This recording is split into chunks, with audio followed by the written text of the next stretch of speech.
Që për javës së kaluar, Shqipëria është përballur me kushte atmosferike të paqëndrueshme, çfarë kanë sjellë edhe përmbytje masive nga veriu në jug, si edhe evakuim të banorëve. Prurjet e shumta të lumit Seman dhe çarja argjinaturës në disa segmente kanë bërë që uji të vërshojë në toka bujqësore në disa fshatra në Fier dhe në Berat. Gjatë mesnatës uji ka përmbytur 20 banesa në fshatin Hasturkas dhe Libovsh. Edhe në fshatin Havaleas uji ka depërtuar në disa banesa, duke detyruar banorët të dalin në rrugë për të shpëtuar përmbytjeve. Në zonë kanë mbërritur ekipet e emergjencave civile, ndërsa sipas banorëve prurjet e lumit vijojnë ende në intensitet të lartë. Çarja argjinaturës bëri që uji të vërshojë edhe në tokat bujqësore, duke lënë qindra hektar në ujë. Banorët shprehen se forcat e policisë kanë qenë në banesat e tyre dhe i kanë paralemuar që të largohen për shkak të përmbytjeve.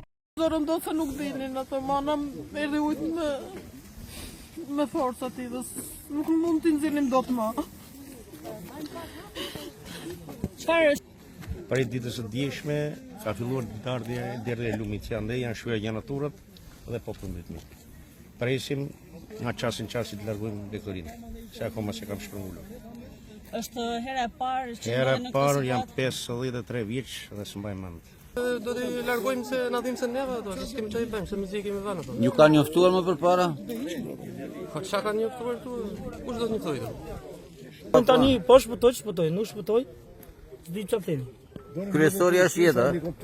Ora një mundësi, çfarë jetë mundësishme nevojshme të vetë marrim njerëzit, atë duam. S'po kërkojnë gjë më shumë. Pasojat që ka lënë përmbytjet nga lumi Erzen në Katundin e ri në Durrës janë të mëdha për banorët e zonës. Ato shprehen se dëmi i shkaktuar është shumë i madh. Janë përmbytje gjithë. Funi. Vetëm fare janë pa. Kaç fotat? Segmentet rrugore në qarkun e Korçës janë të kalueshme përveç aksit Maliç-Kufi Gramsh, ku problematik mbeten aluvionët në formë balte që vijnë nga Skarpatat, kryesisht në zonën e Lozhanit. Nga ana tjetër, ekipet e punës po vijojnë punimet për mbylljen e argjinaturës së lumit Devoll. Në qarkun e Gjokastrës vijojnë të jenë të bllokuara rrugët në njësinë administrative Zagori tek fshatrat Zhej, Liar dhe Topov për shkak të rrëshqitjeve të dherave. Në Memalia një rrugë e brendshme vijon të mbetet e bllokuar, duke izoluar 5 banesa, ndërkohë që do të vazhdoj puna në rrugët e brendshme për largimin e dherave. Rreth 900 hektar tokë vijojnë të mbeten në ujë në qarkun e Shkodrës, konkretisht në bashkinë Shkodër dhe bashkinë Baudejës. Situata është drejt përmirësimit krahasuar me një ditë më parë, teksa ka pësuar ulje të nivelit ujë në zonat e prekura. Në zonën Obot është konstatuar rënja e nivelit të ujit. Aksi rrugor që lidh fshatin Obot me rrugën kryesore paraqet prezencë uji prej rreth 100 cm nga 110 që ishte një ditë më parë, duke shënuar një ulje prej 10 cm.